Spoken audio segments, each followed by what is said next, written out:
This is the new Overlords Podcast, where we talk about video games of all kinds, mostly the ones we happen to be playing this week, as well as some game news. I'm Max the Gray, and with me is the yang to my yin, my co-host Sema.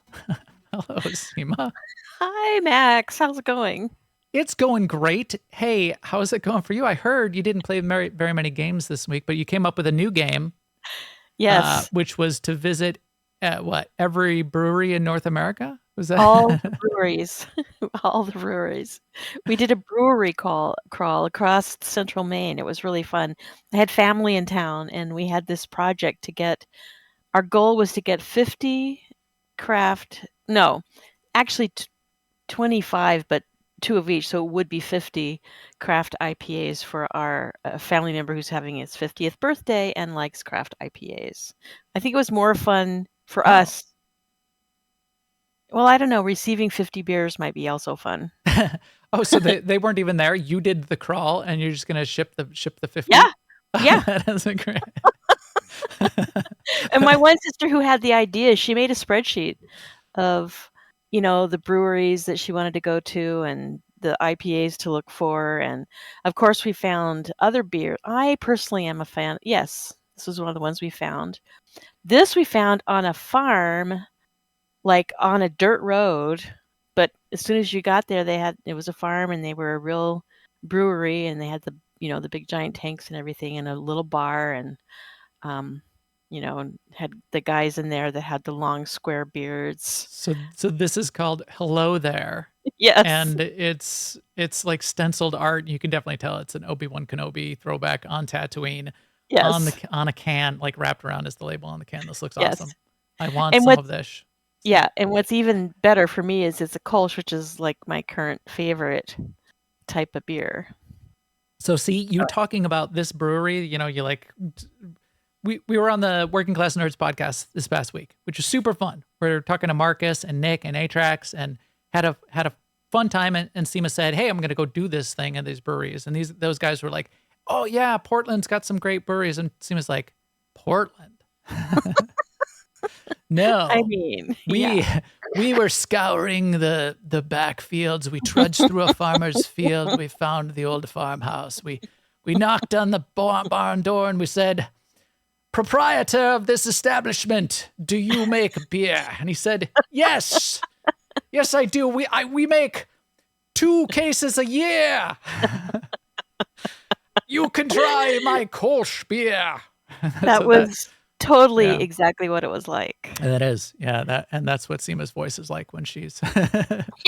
Yes. That was what the farmer sounded like too, wasn't it? This beer I didn't send away. This one is still in my fridge.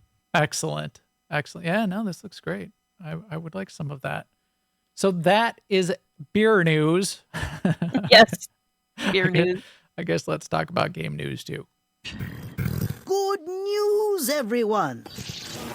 First up in the game news, tell me about this, Sema, because this popped up in my feed, but there is a game that they swear game? No way.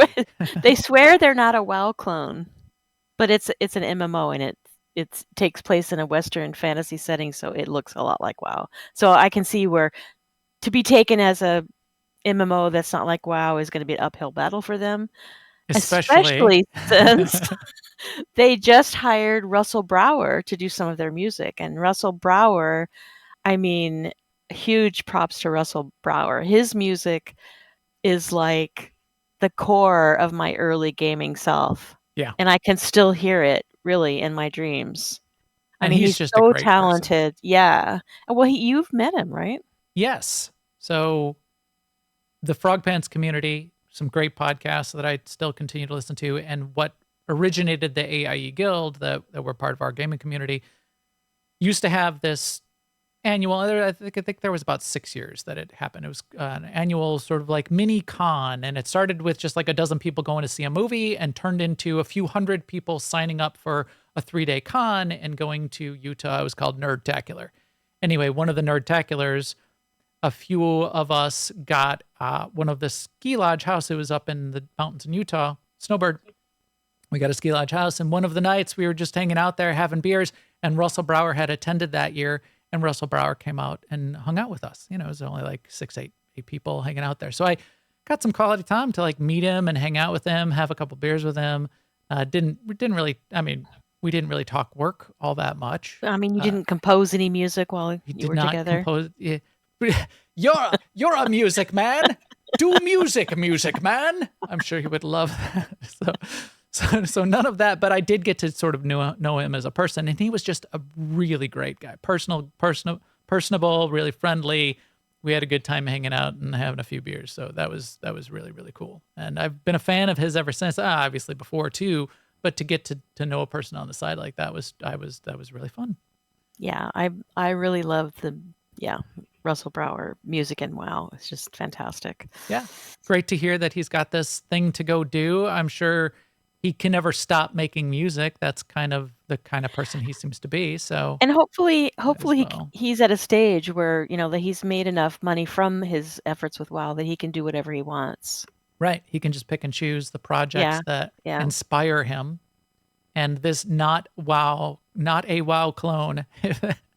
They're Yeah, going to have that as their subtitle. That's going to be well, they rough. kind of what they do have is one of their first bullet under their description of their game is that they're not pay to win. I'm like, okay, but what are you?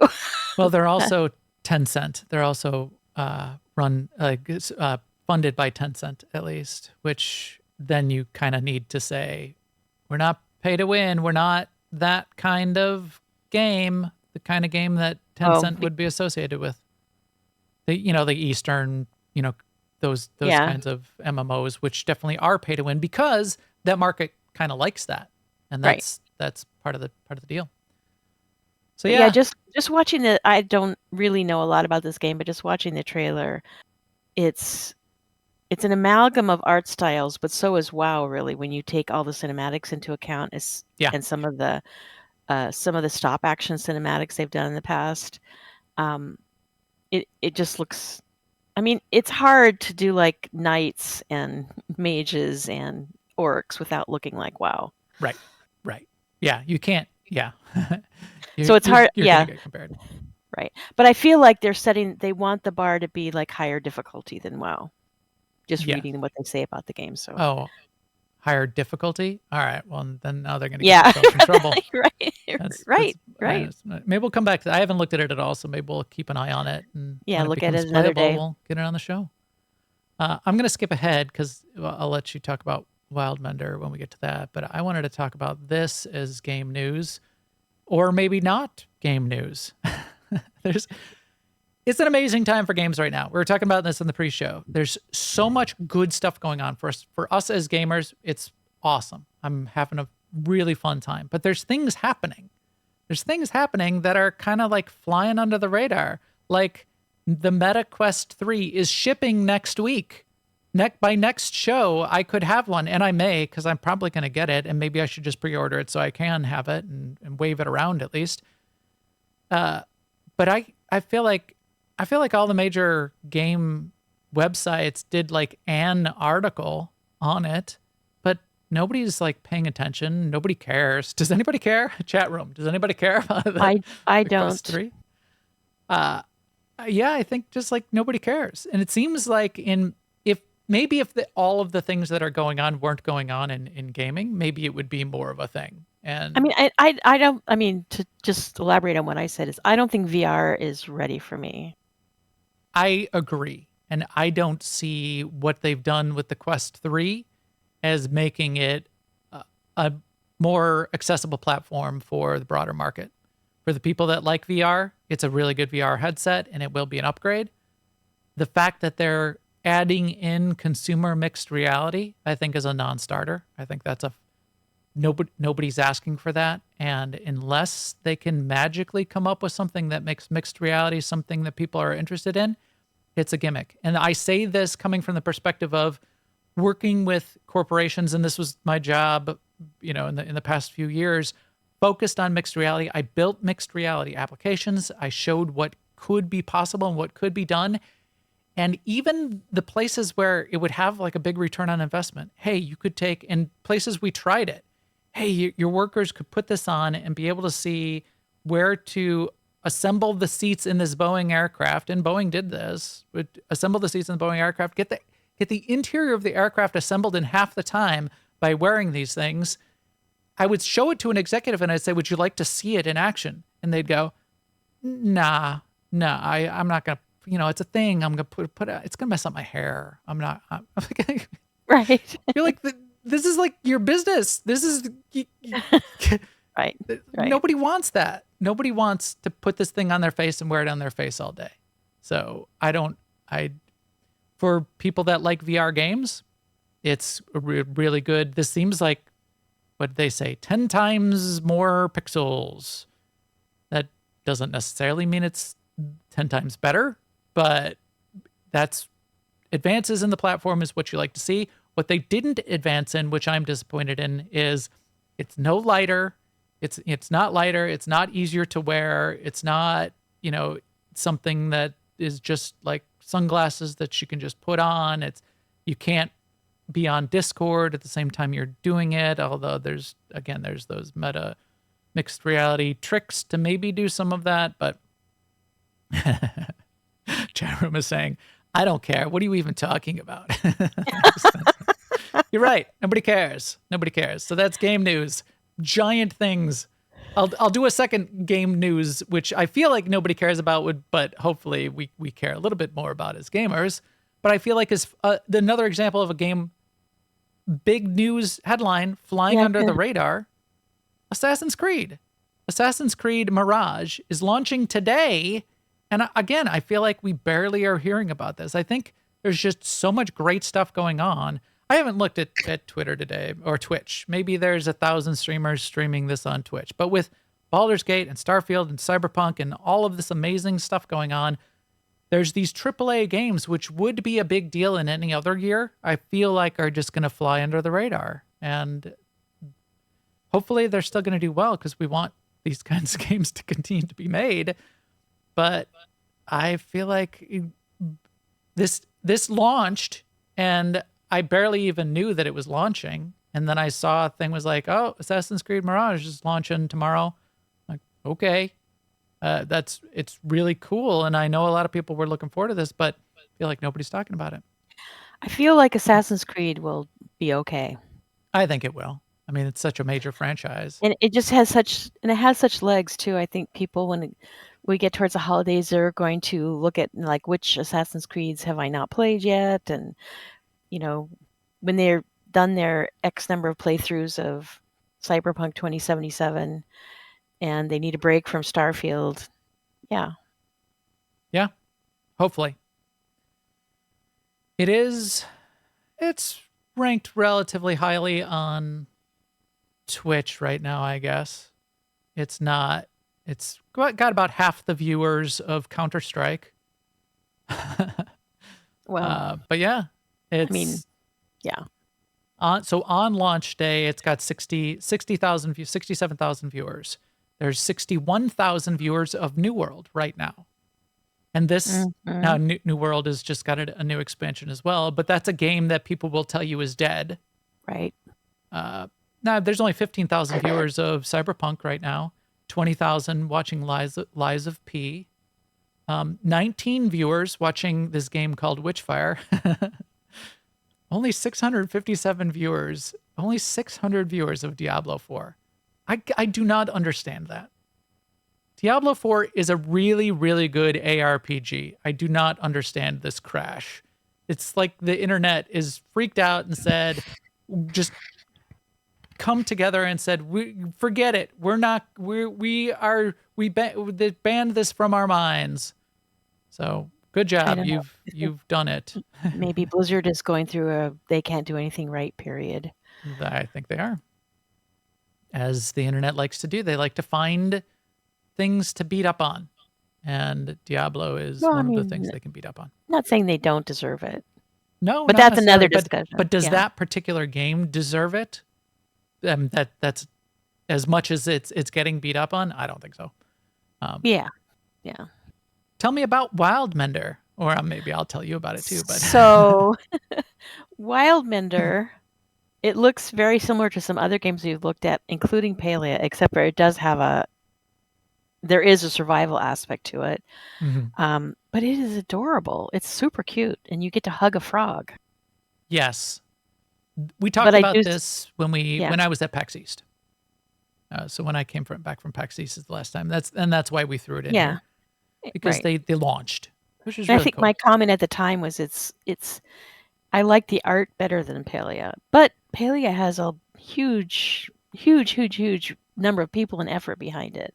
Yeah, and this not is not sure an if it- MMO. This is No. this is multiplayer, but not an MMO. This is like a I think maybe up to 4 players, and it's a little more survivally. It's still a cozy game. Koali is the studio. I really liked them when I was out there at PAX East. I talked to some of their team, and they just seemed like a great publisher as well, a developer.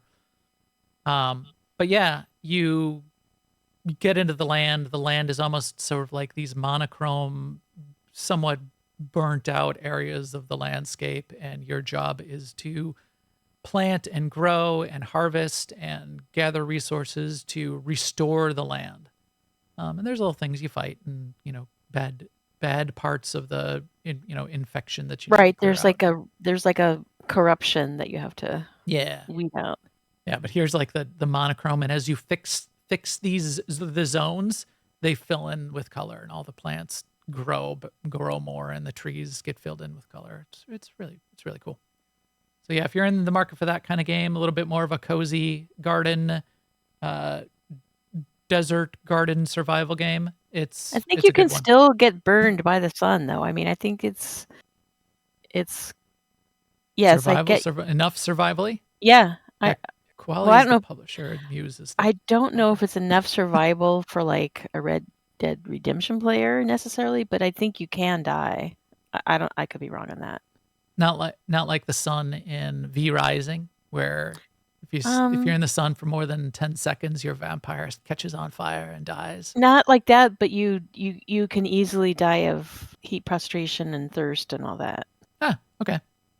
I think just from my intensive research. Yes. Well, survival. I like survival, so there's that, and that's why it really caught my eye when I was at PAX East. Now, we mentioned Diablo. Diablo is in the news because next week is, or in a week and a half, about a week and a half, about a week back. I got a week back. When I got at Sema, about a week back. Diablo 4 launching on Steam alongside Season of 2, which is Season of Blood, and along with Season 2 and Diablo coming to Steam, there will be the addition of some quality of life updates, some acceleration of the XP grind, and they did say way back when they launched, and they've been very candid about, okay, here's the game at launch, and Season 1 is going to come hot on the heels, and it's already done. So we're launching the game, and Season 1 is already done. So don't expect a bunch of like the fixes and tweaks and changes and evolution of the game to be coming in Season 1. That will be coming in Season 2. Well, here we are. We're getting to Season 2 already. So they're following the cadence that they hope to, and they're putting in some of this quality of life stuff. I like the game. I stopped playing when I got into the 80s of the base game, but that's what it's intended for. You only grind to 100 if you want that. If you're one of those elite players, it's not intended for everybody to be doing all of the things, and I think that's where people got tied up quite a bit. They thought, hey, there's these super uber rare items that only like 0.01% of any players will ever get. I'm mad because I haven't gotten one. Well, it was kind of like a thing they put in as like an aspirational, cool, once in a lifetime thing that happens once in a while. Same thing with, why would you want to kill Uber Lilith on nightmare difficulty at level 100? Only 0.1% of players should even want to do that, let alone everyone thinking, well, if I haven't done it in the first 20 hours of the game, then this game is a failure. So yeah, we'll see where it happens. We'll see what happens when it goes to Steam. We'll see if it redeems itself at all in the eyes of the internet. But I thought it was a great game, and I still think it's a great game. Still think it's one of the best ARPGs ever made, even though everybody hates it right now. But that's You're me. right. I like Yes. things. They're I'm a they've gamer who only likes things, and nobody hates games more than gamers, Sema. That's what I always say. that is what you always say. I One hate of this game, but I played 100 hours of it. I played 100 hours last week, and I'm going to play 100 hours next week. And because of all the time that I play and will play, I feel qualified to say, this is terrible. You shouldn't play it. I hate it. I don't know. It doesn't add up. Something doesn't add up there. Another game that I just wanted to throw into the news, because there is some timely news about it, even though this game won't be out for years, but I'm watching it pretty close, is Ashes of Creation. So Ashes of Creation is an MMO. It has some really interesting aspects of it that they currently have as part of their design. I think they're going to need to change a little bit of their design strategy as they go forward, but it's really looking beautiful. They're building it on Unreal 5. It's got some things I really, really excited about in terms of kind of like the housing and the town nodes that you can create, and sort of like some of the building aspects and some of the really advanced exploration. Anyway, they've announced that they've confirmed their Alpha 2 will be happening in 2024. They didn't even give a year before. So certainly not in the next quarter, probably not at the earliest until mid-year of 2024, because they said as they get closer enough, they'll be able to tell you a quarter that it will happen, and then they'll narrow it down to a month, and then they'll tell you the date. If you watch their dev streams, that's where they talk about this. One of the only ways to get into Alpha 2, and then there will be betas after that. I think there's going to be a beta 1 and a beta 2, which will probably be in 2025 at this point. But then one of the only ways to get into the alpha and the betas is to buy in. Basically, you need to be a patron, a Kickstarter. They have these early access packs. What they had announced earlier, which caught my attention, is why I'm bringing this up now, is that September, they were going to discontinue starting in September. They were going to make that their last early access pack that they were going to develop, because what they've been doing is monthly, they've been adding like new assets and new art to entice people to buy these as like the early access rewards you get. Here's an armor set. Here's a pet that you're going to get. They redesigned them every month. They said, okay, well, September is going to be our last one, because we've kind of filled up in the number of people we can even have in an Alpha 2 at this point. So we're going to be discontinuing these packs. So I thought that meant, October 1st, you won't be able to buy them anymore. It's actually not the case. You will be able to buy the September pack all the way until like January 15th. So they're just discontinuing building more packs right now. You will be January 17th. You can buy the September pack all the way up to January 17th. And then they will stop selling it. And they haven't said they will never have a pack again or a way to get into an alpha or a beta. And they said probably for the betas in particular, they will have packs in the future. And maybe those will come in later in 2024. But if you want in on Alpha 2, which is coming in 2024, you're going to need to buy one of these early access packs. And they come with like 6 months of game time and that kind of thing. So I'm bought in. I'm going to be in an Alpha 2. I'm going to be checking it out when it does happen in 2024, because this is the kind of thing that is on my radar heavily. Mm-hmm. And it does have a really striking look. It is. It's a cool looking game. Because they've moved to Unreal 5, it is definitely very striking. I'm not going to go through showing the videos. We'll talk about it when it comes in 2024, because it's a cool thing. There's some things I don't like about it that we'll talk about next time it comes up. All right, Sema, did you know why we make this podcast? Why? I make this podcast for you and me to have fun. Well, yeah, that's and for reason number one. And for all of you. All of you out there, yes. This podcast is brought to you by everybody out there who come and listen and join and listen along live and download this podcast in audio or video. We really appreciate everyone's support and comments on our Discord and all the social networks, or just subscribing on iTunes and YouTube. And those subscriptions I continue to see slow, but continuing to go up lately, which is really, really fun for us. That validates our move to this multi-game format. Some of our listener base is sort of consistent in general, but the continuing subscriptions to go up and is really heartening to see. So thank you very much for that.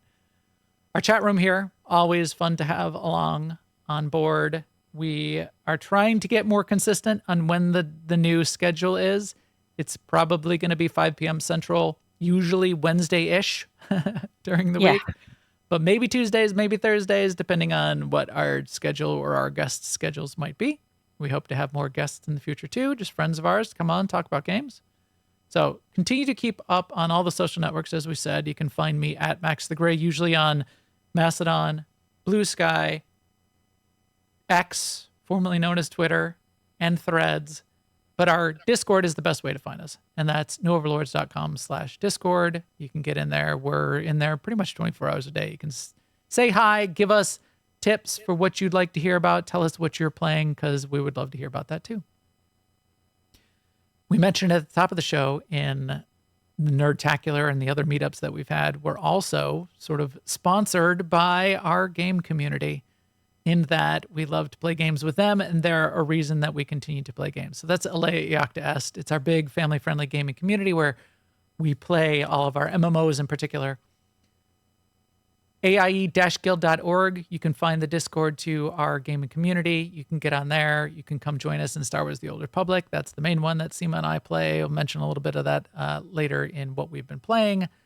Definitely a fun place to catch up with us as well. You know what I have been playing a ton of, though, Sema? Yes, I do. I know you do. Can't ever surprise Sema, because I write it down in the notes and I give it to Sema and say, this is what I've been playing. So, yes, that's a little bit of that. But it's Cyberpunk 2077. Yeah. Good morning, Night City! Join me for another day in our city of dreams! So that is one of the load screen audio clips. I think I was talking about that in the pre-show. They do this cool thing that I really like in the audio load screen. So when you first load up the game, every game's got a load screen there. We're not talking about the load screen in between different parts of the game. There are very few of those in Cyberpunk, which is kind of cool. But the idea of the load screen, they change the load screen, some of the sort of like the slideshow of images and the audio, to mesh with the things that are happening in the game and where you've progressed in the story, which is really cool. I think that's a clever way to do that. So you'll get like a news report on something that you were involved in or the cause of or part of your story, which I think is awesome. Have you heard anything on the radio yet that is a song by or performed by Idris Elba? So I have been playing Phantom Liberty, and we did hear that Idris Elba, which people knew that he made music, and he confirmed, especially in that, in fact, I've got that up here.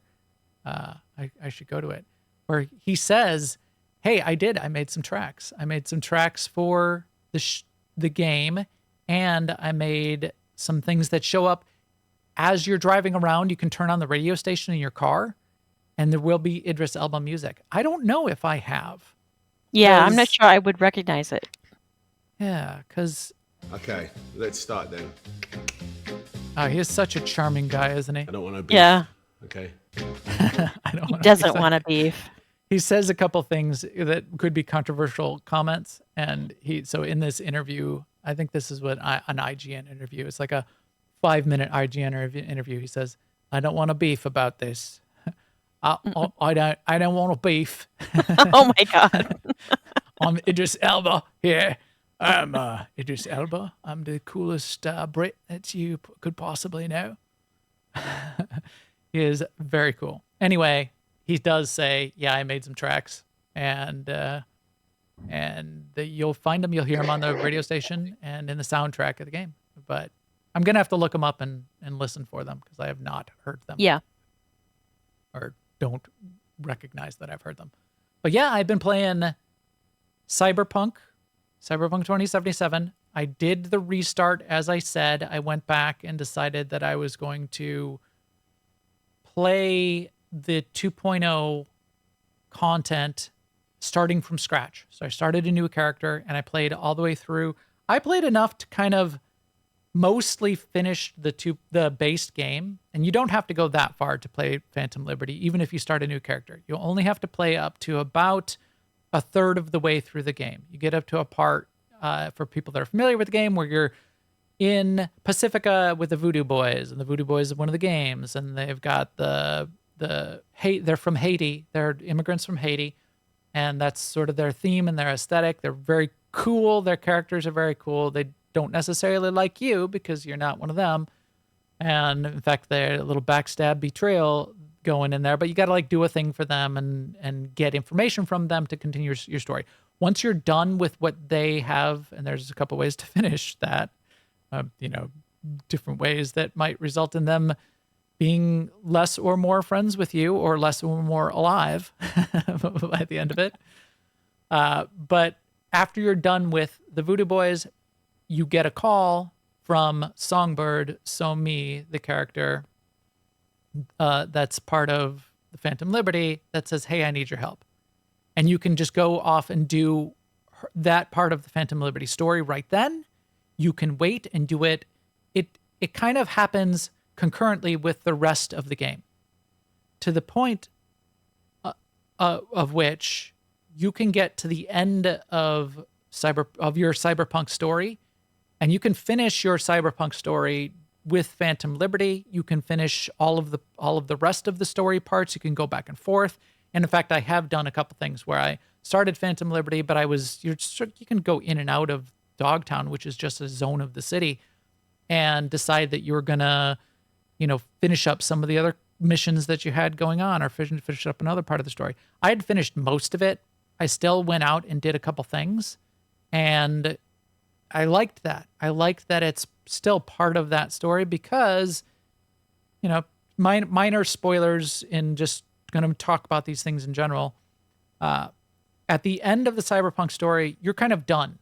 And of the regular before Phantom Liberty, if you finished the game was over and you kind of couldn't play. And if you wanted to keep playing, even like go back and do street missions and things like that, you had to go back to the save before the final chapter of like the fights and assault and your final decisions. So there was no game after the ending, and there was about 4 endings that you could choose from depending on things you had done up to that point and the final choices you might be making.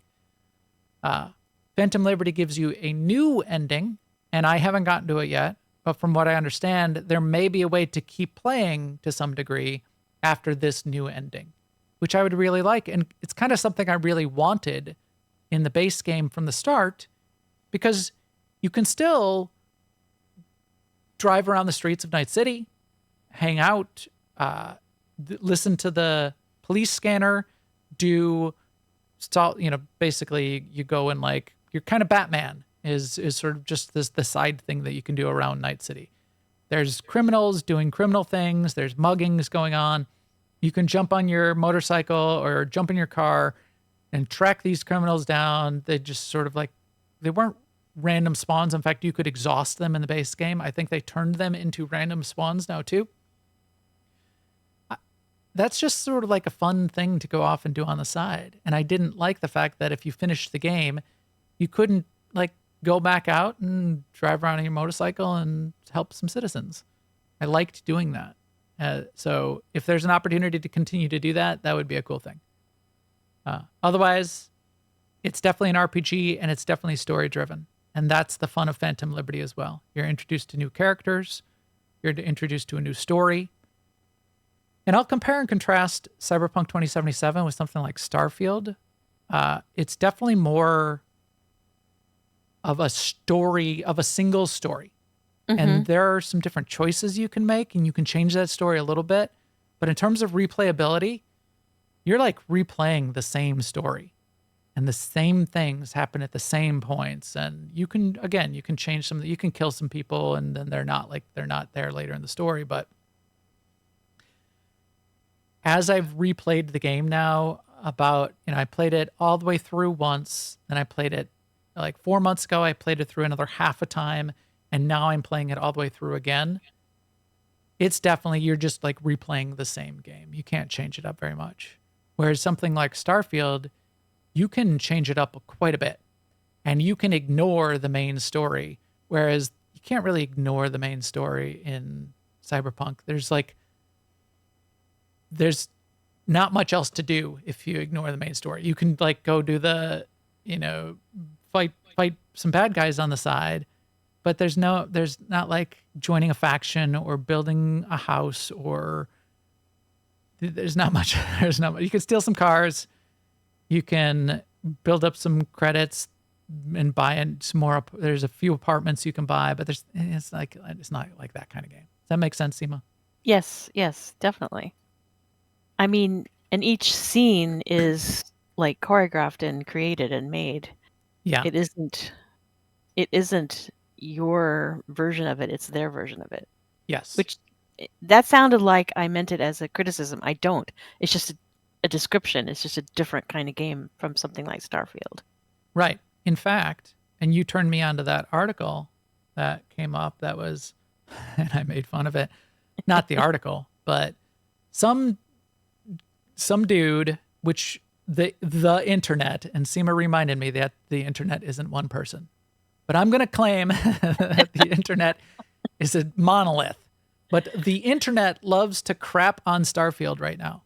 And the We Hate Starfield post of the week, and again, it's a minority, but it seems like this is the cool thing to do, was, hey, I'm playing Cyberpunk 2077, and it really shines a light on how crappy Starfield is, because all of this, like the cinematic and the story is so fluid, and there's no load scenes, and you get into these scripted conversations, and you're just in the world, and the characters, and I'm showing one on the screen where you're sort of talking to Johnny here, and you're out, and this is about where you're about to meet Idris Elba's character in Phantom Liberty, and the beginning of the content, and it is really, really well done, but it's very choreographed. You sit in one place. In fact, it has you sit down where I'm sitting in this area, and Johnny, you can like look around while it's happening, and in some of the parts you can even walk around during the conversation, but it's very scripted. This conversation only happens right here. And one of the devs from CD Projekt Red said, hey, Starfield and Bethesda, they're doing a kind of a different thing, and they focus their development in a different way. And we really respect what they're doing there. Those conversations you have with your companions, and you like having this heartfelt conversation, those can happen anywhere. They can happen like anywhere in the world. There's a few scripted things that happen in scripted places, like when you're in the lodge and all of the people are gathered around the table going over the plan. That's Cyberpunk 2077 level of scripting. But in the other places where it happens, people will like, haha, did you see the look on that NPC's face when they were walking around in the background? That never happens in Cyberpunk 2077 because the basketball game that we're watching in the background is scripted. It's not random NPCs doing random things. Right. It's really, really good in Cyberpunk 2077. But when you play it the second time, it's in the same place, the same thing happens. And you notice that the second and third time through. Now, a lot of people aren't going to get to the second and third time through, which is fine. And it is a beautiful, beautiful game, Cyberpunk. So it's nothing to take away from either of the two games, I don't think, in either of the ways that they go about it. In fact, I played some Starfield this week in the middle of my Cyberpunk playthrough because I couldn't resist, and I'll talk about that later. But yeah, so I'm showing a little bit here about where you're about to meet Solomon Reed, is Idris's character, and he is super cool, does a good job. But you pointed out that Johnny Silverhand, I'm here talking to him, and he's got like this long monologue. At this point, he's in this whole expansion, which I didn't expect. Yeah, I didn't. Yeah, I didn't either. So he's in it quite a bit. He lives in your head. Again, Cyberpunk spoilers, but this is kind of the point of the game. He lives in your head on the chip, and because this is in the middle of the game and Phantom Liberty is happening in the middle of the game, he's still living on the chip in your head. And you can develop your relationship with Johnny in a few different ways. It doesn't change all that much of what goes on, but you can become more or less friends with him, and you get like there's always like three conversation options with him. One of them might be, shut up, you're just a voice in my head. And another one might be, tell me about the old days, Johnny. I played my character and have really gotten to the point where Johnny's my friend. And he's like my companion. You do different fights in here where someone might come along with you. In fact, Solomon Reed comes along with you at various points in Phantom Liberty and is like in-game fighting alongside you. But you don't have companions like you have in Starfield or in Star Wars: The Old Republic. Except Johnny's kind of like always there and will pop in relatively often. You'll like walk into the afterlife and Johnny, although he's in your head, he like materializes in the world. You're the only one who sees him, but he materializes in the world and he'll make comments and he'll say things. And he kind of acts as your conscience.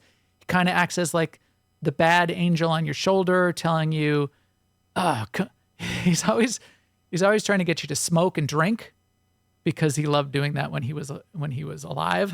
He's like, come on, damn it, V, just one, you wuss, one cigarette, just one. And I wouldn't smoke, but I have had a couple drinks here and there. In fact, I like didn't drink at all in the base game because I liked that was an option, so I went with it. But I did get to a party. It's a really cool party that you get to in the middle of Phantom Liberty. And at the party, I had a sip of like a half a glass of champagne because Johnny was like, "Oh, come on, we got to get to this party, and please, I've forgotten what champagne tastes like. Let me taste it." So I did. I broke my no alcohol playthrough because Johnny wanted me to. He talked you into it. And I'm such friends with Johnny now, whereas part of the arc of the whole story is you're trying to get this chip out of your head because Johnny being in your head is killing you. That's the story.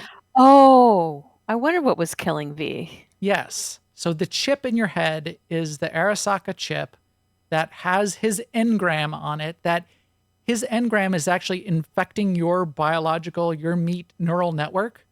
And they're kind of like fighting and overwriting each other. And you will die unless that gets fixed. So either you die or Johnny dies. And that's kind of like an arc that's going on. And if that's the end of the story, which it seems to be, I don't think there's a way out of that.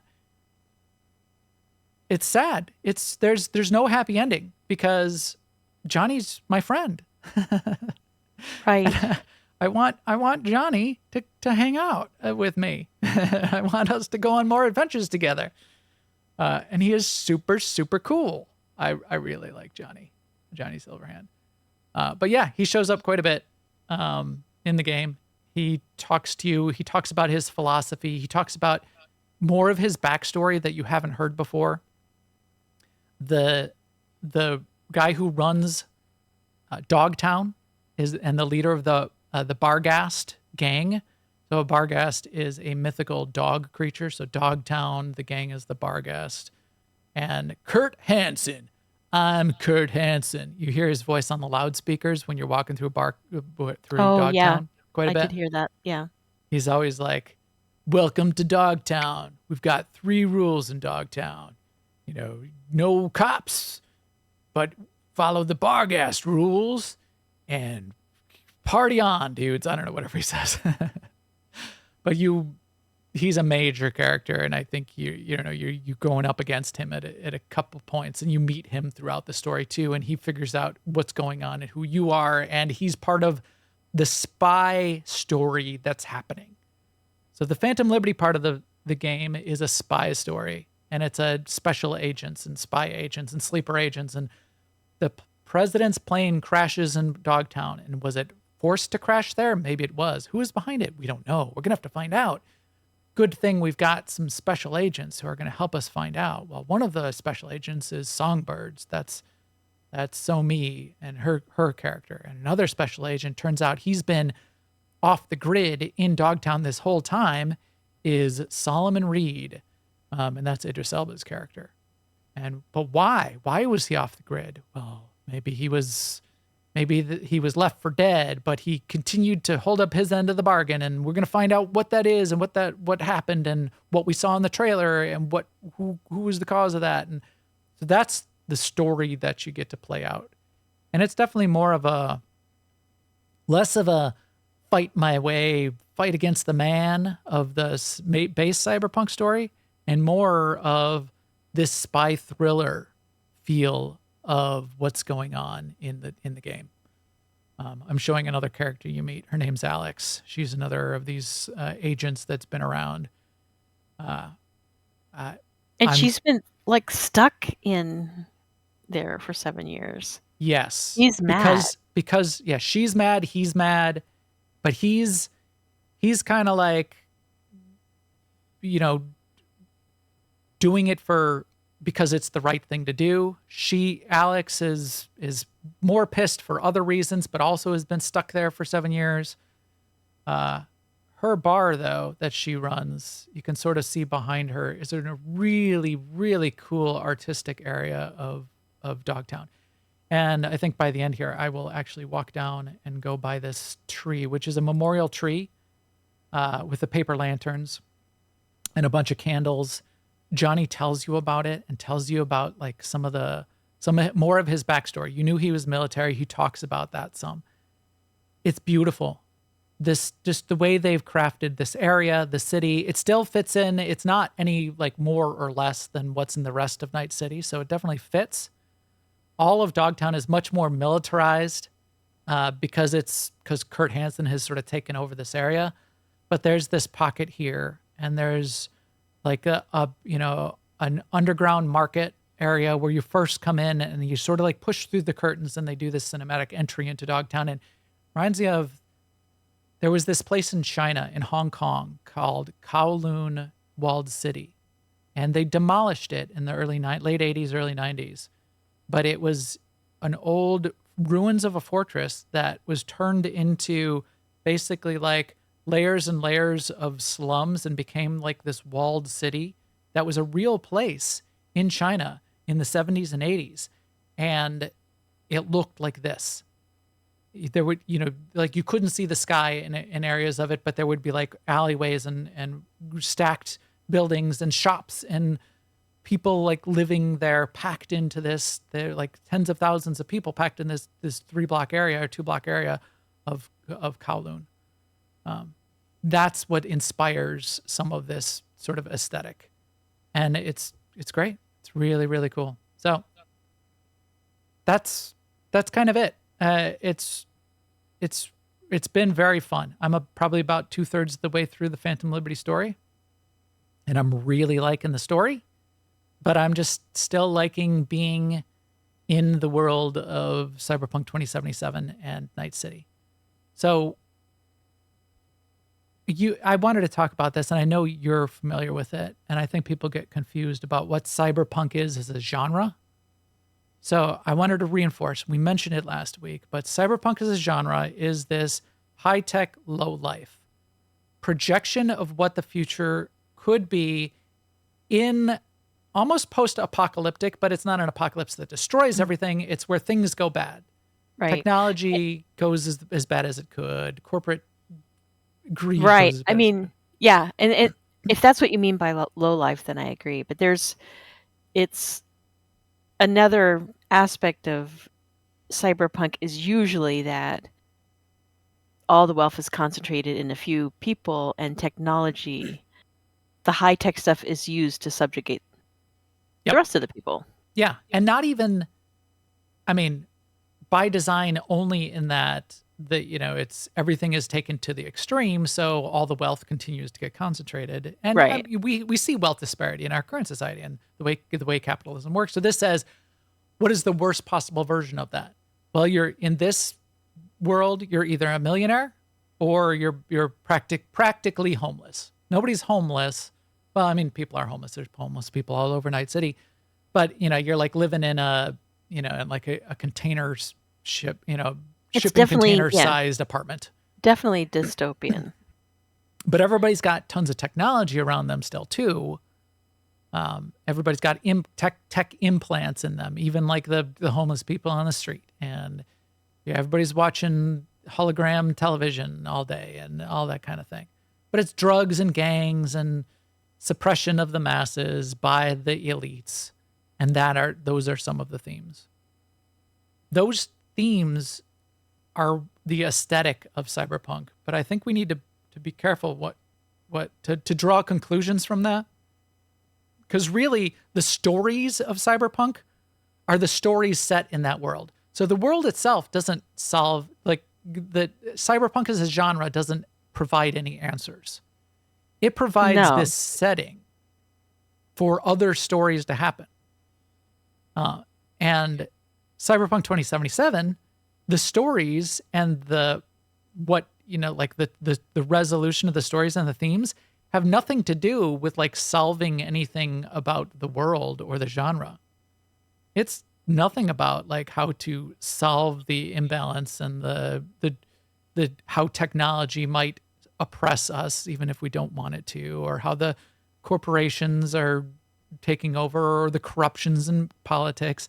It doesn't solve any of that, and it doesn't even address it very much. It tells different stories, and it's a setting to tell those stories in some really, really cool ways. And the stories oftentimes use a lot of the same tools and, I don't know what you would call it, of fiction that were used in like noir detective stories. Right.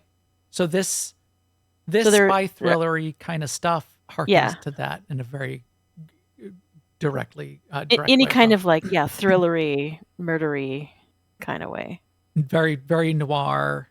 Yeah, all of that. That's definitely the case. And you get some of that in like the side gigs that you do are kind of like the noir detective. The dame, the dame, her legs went all the way to the floor, if you know what I mean. And you Right. meet, and in fact, I've done this. You meet Lizzie Wizzy, who is a pop star in the No Tell Motel because she's in a bit of a bind and she needs, this dame needs you to, find out what's going on and solve this problem for her. You do a little side job for her, and it can go a couple directions at the end. In fact, when I got to Phantom Liberty, I had already done that side job. I had already known Lizzie Wizzy. Lizzie is when I get to that fancy party in Phantom Liberty, she's the musical act that they've signed that Kurt Hansen got to play the party.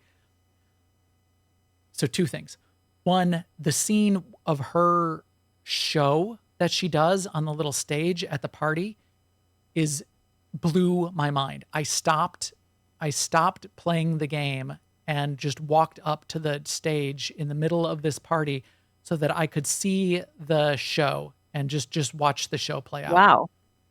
It was because it's like holograms and it's her singing, and it's on this stage that I'm showing here right now.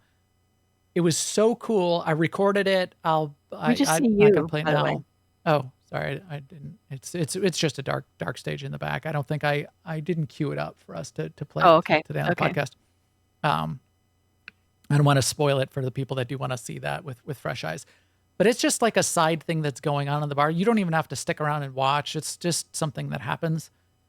I was mesmerized and I watched the whole thing because it's presented as if like somebody's playing on this sort of like stage that's in the middle of the big room that you're in at the party with a bar all around it and all these big wings and 1%ers that are around there at the bar.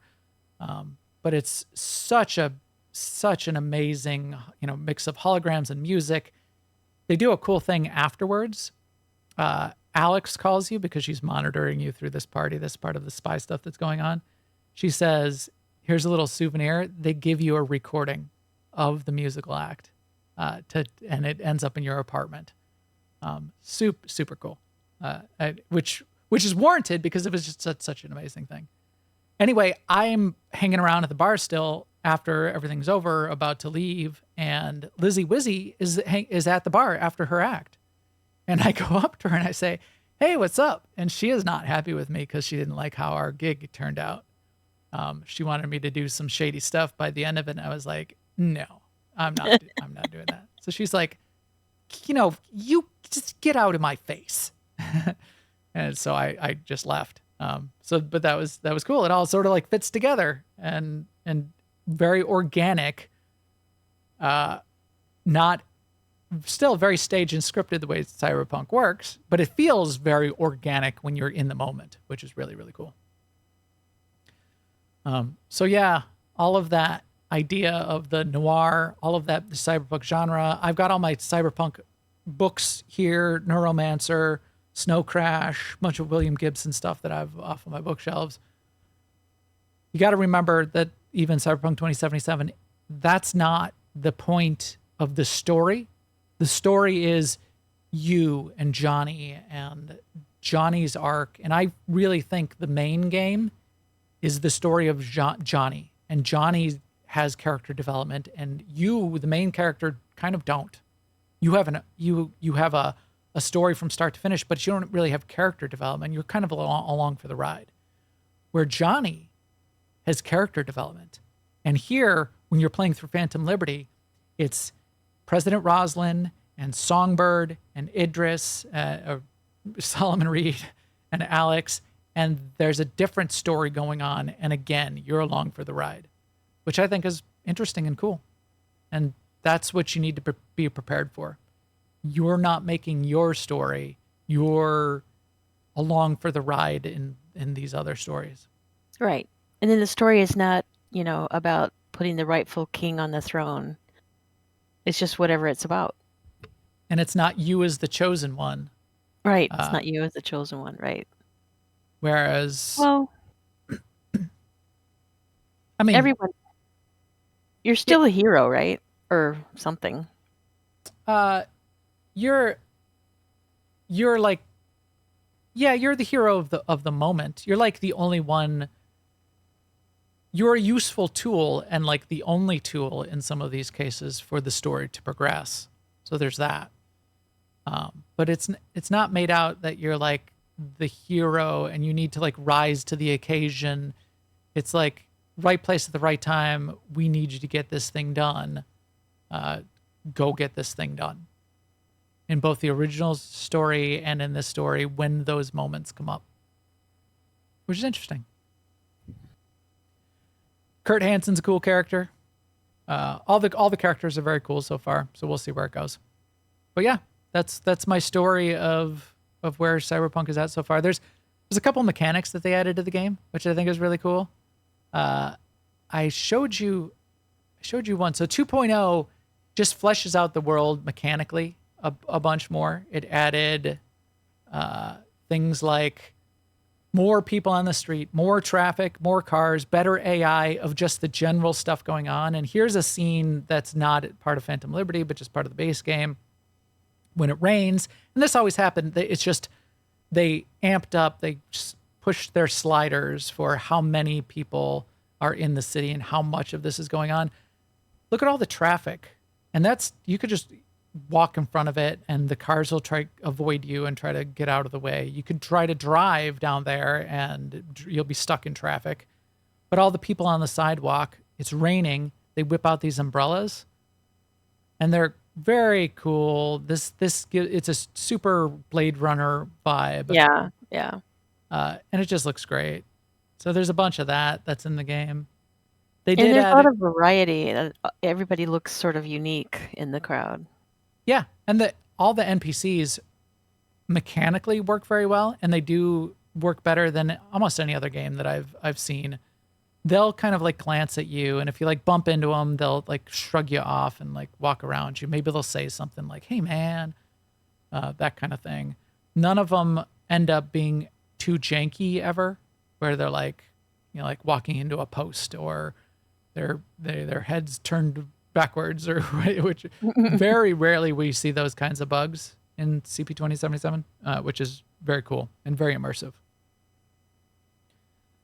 They added a new mini game where there's what they call fixers. So all of the zones of the city, all the neighborhoods had a fixer, which would give you side gigs throughout the story. It's sort of like side quests that you could go on.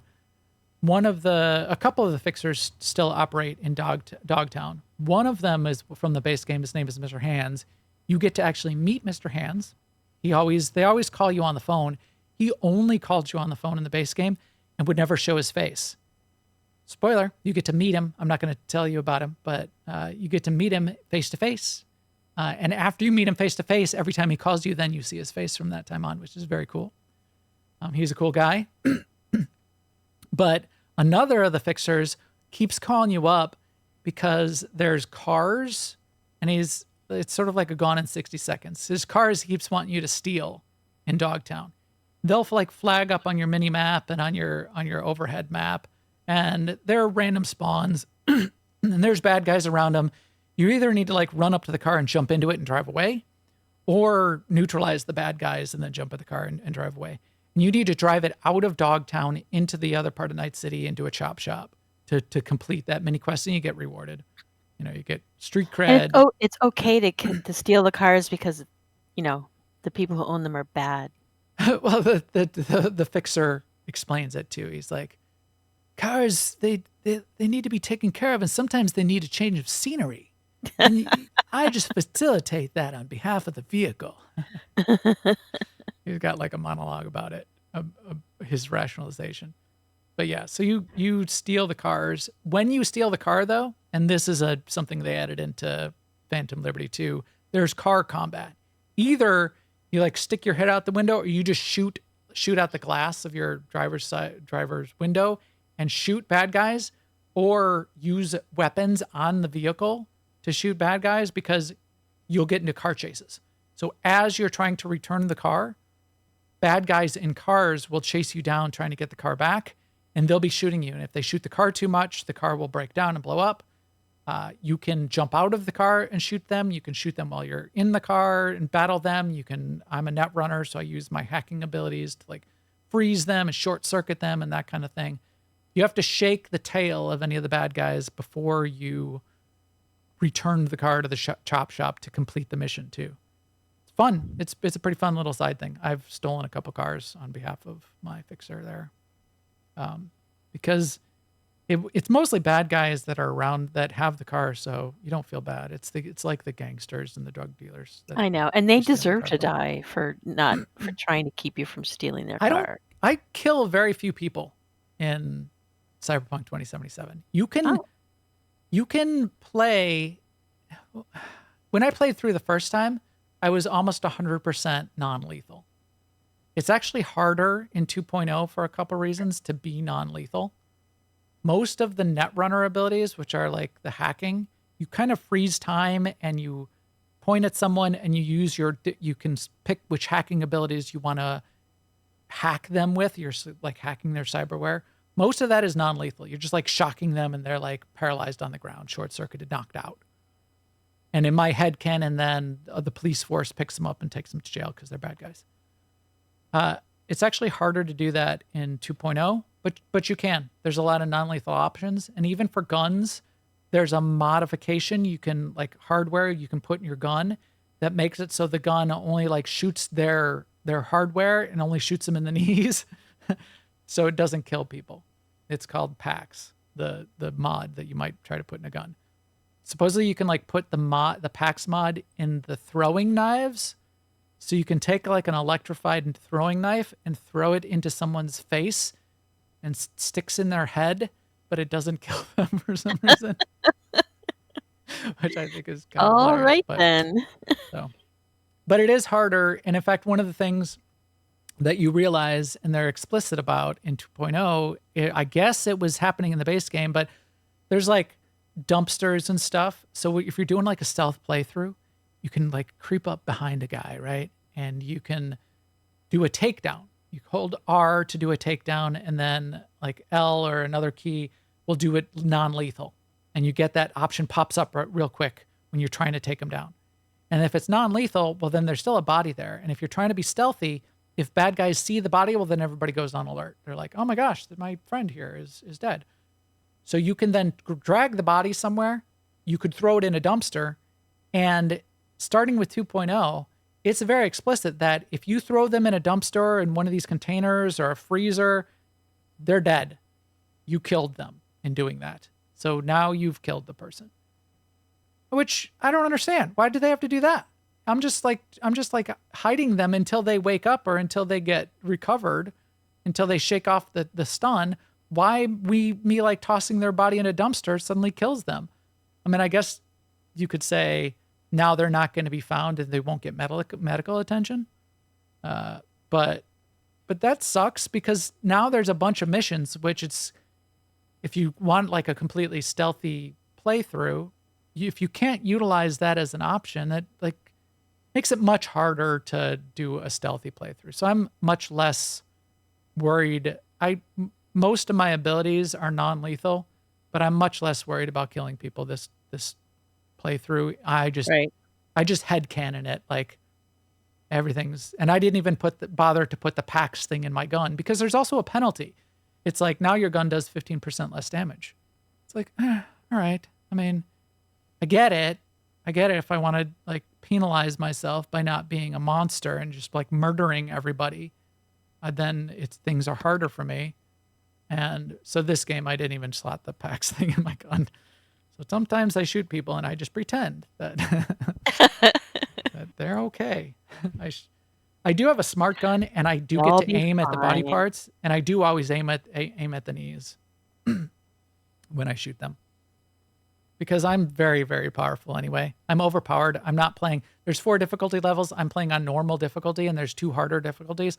I should up the difficulty because I can like walk into a room with a dozen bad guys, and just with my net hacking abilities, I can basically take them all out within like 10 seconds and like take no damage. In fact, I take a ton of damage because now there's an ability called Overdrive, which allows you to use your own health to power your hacking abilities. But then you recover health because of other hacking abilities I have. So the only thing that damages me is me, and I can take out rooms of bad guys with my hacking abilities. So I'm overpowered. I should up the difficulty. It's too easy for me right now, but it does get you through the story, and you do feel like a superhero doing it. Yes, and what is the fun part of the game? Is it having challenging combat, or is it living in this world and following the story, or? I think for a lot of people, it might be challenging combat, and you can up the difficulty and you can like try to min-max your gear and your weapons and have the right approach and strategy to approach each of the fights. There are some very hard mini bosses. There are these cyber psychos. There's a dozen of them, and there's a opportunity to like go and hunt them down, and they are very difficult, and all the boss fights are difficult. For me, that's not it though. So for me, it is existing in the world. It's RPG of the world. It's sort of the role playing. It's building up my abilities. So I need that role playing part of character progression, upgrading my weapons, upgrading my my hacks, and I'm mostly maxed out at this point in the story. But it's also, you can buy cars and buy apartments, and you got to go visit your apartment to go to sleep to get an XP bonus, and then the story, doing the side gigs to prepare for the story, making some of the choices. I have a girlfriend from the base game. I don't usually, we should do a whole show about in-game romances and companions and all that kind of thing. But Pan Am is kind of my girlfriend. So that was all the base game. Throughout the whole Phantom Liberty story, she's texting me because now she's sort of gone off. She's got family. She's a nomad. She's one of the gangs that lives in the Outlands. And so we don't get to hang out anymore because she's off doing other things. But she texts me a bit. So she'll text me and like talk about things that's going on. She texts me that she misses me and that kind of thing. So you do like live in the world, and you do have that kind of thing going on. And because I like the cyberpunk aesthetic, I like living in the world. There's very dark parts of the world. You can walk down the slums and the alleys, and there's garbage wall to wall, and junkies tweaking out, and those are the parts that are bad. But there's the whole high tech aspects of it that are really sort of fun for me to just in my head think about, like the tech future. I like that tech future aesthetic. So that's a fun place to live. It does get heavy. I did take a break. We'll talk about here in just a second of what else I played. I took a break and I went back to Starfield a little bit. I've been playing some Star Wars, The Old Republic. But yeah, But when you went back to Starfield, though, like, because I I envision this for your like solo player game time. Is it that Starfield was calling you, or that 2770 got intense and you wanted to break? Both. Both. Okay. Starfield's definitely calling me. I kept thinking about New Game Plus. I want to see what happens. I want to figure out how I'm going to go through that. We'll talk about that in a second. What I want to do there, but that was definitely calling me, and that's been calling me since I finished the main story. But then, because I got through a couple of heavy parts of the playthrough of Phantom Liberty, it was like a good breaking point too. I was like, this is really cool. I really loved it, but I want to take a break now. I've been living in Night City here for a little bit too long. You asked me, I think a week ago, do you ever have dreams about video games? I have been more and more, even since you said that. Yes. One of them you were like the fixer. I was like calling you on the phone or like on Discord or something. And I wasn't answering you, right? I was just like, No, I was like talking to you throughout the dream. And it was like one of those dreams that like is like broken up, but happens all night. And I don't know where I was. I wasn't in Night City. I was in somewhere more real than that. But and there were zombies, but I was a net hacker and I was trying to get like the best abilities. And I was like talking it over with you. I'd like hollow call you up. And that was like the Cyberpunk phone call thing in the upper left. But I had to fight these stupid zombies, and I had to use my net hack abilities to fight the zombies. So yeah. But yeah, so that was what drew me back. I'm showing right here on the screen. This is from the base game. It's a weapon you can get, which is a smart gun, and this weapon has an AI in it, and the AI's name is Skippy. It's a funny.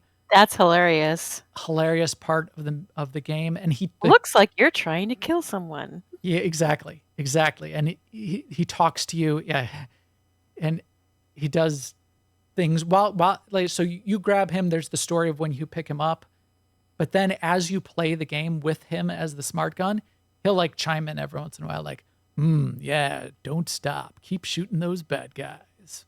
Like, come on, come on, buddy. You end up having to return him or not to his owner at some point. And turns out by 2.0, they put it where the owner will give the gun back to you. So for people that play the base game, Regina Jones, one of the fixers, is the owner. So if you play with this gun enough, it will tell you, hey, I just discovered something that was stuck in my memory banks. Regina Jones is my owner. Do with that as you will. And you can then make the choice of, fine, I'll return you to Regina, or no way, I'm keeping you. If you keep it, he's still there then, but he'll like call you a bad person. So chat room's asking, the skipping mission never triggered. It doesn't trigger. You need to find him in the world. So I had to seek it out. I had to look it up.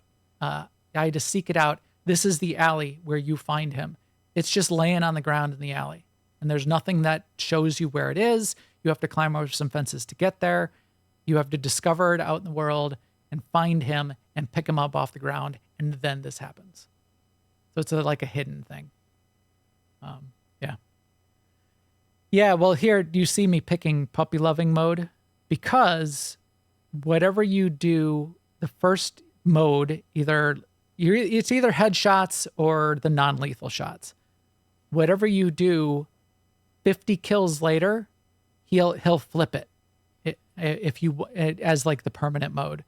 So if you want the headshots, and my build is based around headshots, if you want the headshot damage and you want it to be a headshot based gun, you need to pick the non-headshot mode to first, do 50 kills, and then go back and then he'll flip it to the headshot mode as the permanent outcome.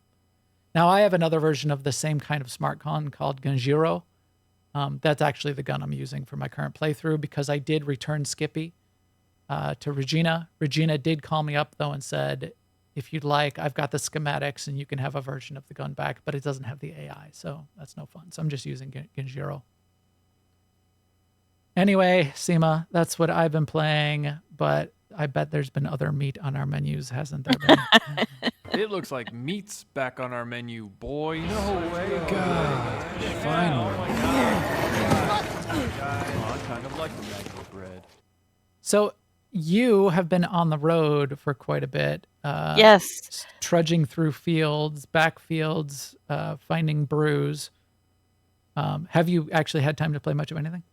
I have been playing a little bit, not my normal sort of concentrated amounts of time, but I have managed to stay pretty current in Star Wars: The Old Republic on my Galactic Season stuff. Yep. So because that's something you can do just a little bit when you first get up in the morning or before you go to bed at night. And I did this today because today is like my first day, the last family, because I had family in town. The last one left this morning. So today I've been drinking coffee and playing Star Wars: The Old Republic, basically. But I did get caught up on this Galactic Season story, which was, I have to admit, it's entertaining. So did you do all 3 chapters? Yeah. Oh, Yeah. okay. I did that Yeah. today too. I got coffee this morning, and I'm actually showing chapter 1 right here with the little story. You get it as a token for people that haven't gotten that yet. You get it as a little token in the reward track, and there's 3 of them. Level 1 is the first one, so you get it right away. Like level 15 and level 40 in the reward track. So yeah, what did you think of the story then? Well, I admit the chapter 2 part where you had to find some things, I was kind of determined that I was going to find them, but not the dark side version. yes. But I ultimately did go and look at a guide because I wasn't finding them. Oh. And of course, once I looked at the guide, then I could find them. Yeah, And they were like very obvious. Right away. I happened to notice the very first thing I went to, so I didn't need a guide. I'm like, oh, this is how they're gonna show up. So yeah, I triggered. And I just want to shout out because I used Aliva's guide and it was really clean, fast loading. Oh, good. Exactly what I needed. And I also used her guide for last week and this week. Both there's targets where you go find the 4 named people on a planet. Oh, right. And she has guides not for the particular Galactic Season's objective, but for the achievement that includes those named people. So there's, 4 on each side. So 4 on the Republic and 4 on. But then for the target itself, you only need to do 2 of the ones on each side. So, in the past I've looked up using SWTOR Spy, but it's really nice to have a sort of modern one that works. And SWTOR Spy is kind of out of date and broken link here and there. Yes, and it's slow to load and so anyway, Aliva's guides I liked. I was amused by the 3 chapters overall. The first 2 more than the third. Like I thought it was all fine. I didn't like the ending as much. I thought it was sort of fizzled out at the end. But not bad. But I was definitely amused by it, and then you get a bunch of dialogue choices. So I mostly picked like the light side and the amused dialogue choices of like, all right, I don't know what you're trying to do here, but you are off your rocker, little droid. Yeah. I just tried to be. I was just entertained by the conversation, how it was worded, and I didn't. Yeah. I definitely didn't trust my contact just because from the way he talked. But then I don't ever trust anybody. Yeah, and actually he was trustworthy. I don't know about you. I trust the SIS agent. No. Or whatever, the Imperial agent. No. Yeah, that's because you don't trust anybody. And there was no reason not to trust that guy. But Sema just. Do you have to have a reason not to trust someone? Sema thinks the worst of everyone. Yeah. Well, he was games. The way it's got to because he said everything. He said everything in sort of superlatives, and I don't know. Well, he also was obviously not that competent of an agent, and it sort of explains that he was sort of like relegated to deal with this little weird side thing that was going on, So Right. I mean, he's I not half like, expected that when I came back to meet him the last time, I was going to have to kill him. oh, But then when I saw, well, that was actually kind of spoilery. Sorry about that. But yeah.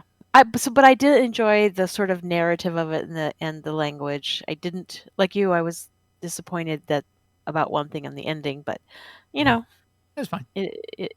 we're murder hobos. We got to expect that. Yeah, yeah.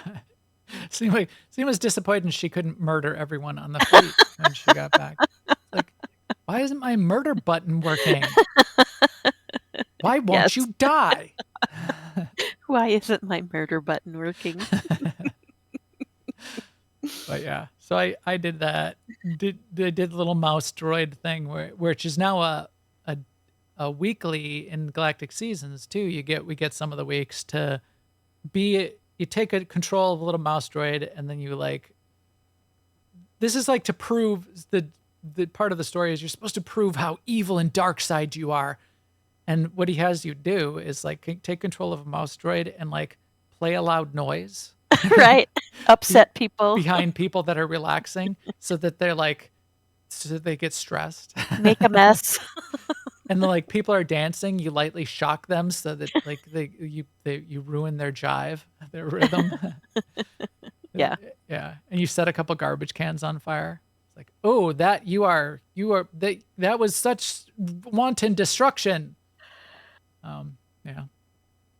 I did get fooled though. I got a little complacent. And then in chapter 2, you do have to kind of be on your toes there for Right. at one point. Or chapter 3 or whatever. Yeah. What- I was like, yeah. ooh. Oop. Well, I guess I gotta. This is not. I'm like, where's It's my not the droid you're looking for. right. Right. So there Yep. was that. That was interesting. Yeah. Anything else? Anything else you've been playing? I I've have been playing actually logging a in million other things. a little bit. I mean, this isn't very interesting, but since some people do play WoW, I'm leveling a Shadow Priest on the Alliance side in Ooh. Wrath, and she has just gotten to Burning Crusade, which is neither here nor there. But what I wanted to say is I have been logging her in because she is leveling Inscription, and because she's an Inscriptionist, I've been logging her in once a day if I can to do the minor inscription research, which is one thing about Inscription is you just learn a million recipes. Oh, right. And Right. I've been trying to learn this one, which is called Glyph of Levitation, so that I don't have to have small feathers Oh, yeah. Yeah. for Yeah. her to get. And I have learned like 100 minor glyphs now, and I keep not learning the one that I want. So Yeah. I just keep and every once in a while I double check to make sure I didn't like learn it and not notice, or I double check to make sure the one I'm looking for actually does come from minor inscription research and not from a trainer somewhere that I missed. And nope, still waiting. And and I'll get like a Death Knight one or a Paladin one, and I'm like, dang it, not yet. I always Maybe had an tomorrow, though. inscriptionist.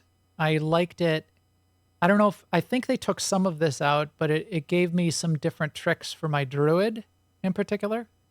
At the time, I think I like if I wanted to be the orca instead of the sea lion, I could do Oh, that yeah. as my water I form. think I think that might be coming up, right? Because there's another level. Well, I mean, yeah, I just have the lower level stuff BC and before. Yeah, I liked that. I could also make myself a tree instead of a boomkin, instead of the owl, a fat owl. That might be. So, some of it I know they took out, so Yeah, that some of that might not exist anymore. and it might be Cataclysm too. I don't know. Oh yeah. Oh right. I'm sorry. You're doing this in Wrath. Yeah, Oh, okay. So no, you might have the original ones then, which would Right. probably have some of those. Yeah, cool. Right. Cool. I'm surprised how much I'm enjoying Inscription though, because she's herbalism and Inscription, so she can get her own herbs, and it's kind of sort of self-leveling along with her level, working out really well. You know, like sometimes Are you making any of the cards? Because I think you no, could like. no, because I'm playing on the Alliance side. on a horde server, and so there's no real economy. Ah, So there's no reason to play. And also, I don't think anybody wants the trinkets from the low-level card decks. So that, I mean, that's Even why if you there used to was, do it. You could like you could get it. You had to make like a bunch of cards, and then you could put it together into a deck, which was then a trinket for your and character. in the trinkets, the max level trinkets are pretty sought after, especially at the beginning of Wrath. Oh my God, yeah. But not the ones that you can make. All my levels are max levels. Yeah. Um, yeah, but I've been enjoying that, and we also have a 50% XP boost going on right now Oh, in Wrath. So I feel like I should be leveling my Shadow Priest, which is good because that's what I want to do. oh, that's good. Yeah. That works. I always the times I want to level a character and the times that an XP bonus event are going on never sync up for me for whatever reason Well, I have to tell myself this because in any game. I kind of feel like when I run out of rested XP, I should put her away and do something else until she gets more rested XP. And Yeah, I'm like, just, it's a game. just right. Just I play get it. over that too. It's Like, going to be faster anyway because of the XP boost. right. And I feel like anyone who's familiar with Burning Crusade, she's level 65, finishing up when she finished Hellfire Peninsula, which is the first zone. And now I'm doing Zangarmarsh, and at 68 I can go to the Wrath zones. So I I think I'm not going to have to go beyond Zangarmarsh. And it's Hellfire, and I can't explain to you why, but Hellfire and Zangarmarsh are my two favorite zones Huh. in Burning Crusade. I know a lot of people. Me, not so much with Hellfire. I mean, it's fine. But Yeah. Zangarmarsh, yeah, I remember Zangarmarsh. I really liked. Yeah, and I I liked Zangarmarsh. I liked the bladed Blade's blade, Edge. Yeah, whatever. I like that's that a little killing. bit too. That's a lot of ogre killing up there, which I don't Yeah, that mind. is, Killing yeah, ogres is good. yeah. Those ogres are entertaining though. They are, and they're squishy. Yeah, but I really like my favorite zone of Wrath is the one where the Argent tournament is, where Oh yeah, Ice Crown is. yeah. Ice Um, Crown is the zone, but yeah, Ice Crown. Oh, and yeah. what is the one? Isn't there one right next to Ice Crown where you get Hetty and what's that one? Oh yeah, Storm Peaks, That's my favorite zone. Storm right? Peaks. And Storm one Peaks thing is my that's favorite zone. another thing that's really cool about, well, I mean Wrath, but like in all the subsequent X packs too. But when you get to, and previous ones as well, obviously, but when you get to max level, you can finish getting those zones done, and you just make a ton of gold Yeah. from the quest, a lot of gold, which is helpful because then your alts can all fly right away. Right. True. Because you got to pay for the mounts, which matters back then. It matters. Well, and now we're going to get account-wide mounts, so if I want to, I can make Oh, money and buy the Traveler's Tundra that has the repair guy and right. yeah. Getting all the way back I to mean, that. if I'm really, really lucky, I'll get to repeat all the stuff I did Right. Exactly. a long time ago. Yeah. I could just log into retail and I've got it right there. But, Yes, whatever. absolutely, absolutely. And You're right. I can go to Ice Crown on my Traveler's That's Tundra. right. And it Right now hasn't today, really, I could. it hasn't changed. I mean, because Still there. Cataclysm didn't touch that zone. Did not touch. No. But yeah, so a little bit of WoW. And then I've been keeping up with I have this little coterie now of, I guess that's the wrong use of that word, little grouping now of word games that I like to play every day, which has just become part of my schedule. I'm not exactly sure how that happened. But two of my sisters also play them. And so we, share sometimes hints, if we need Yeah. them. And You should so post that's that to fun. our Discord. Maybe we could get like a bunch of people. Oh, that's a good idea. A bunch of people also playing. Yeah. Yeah.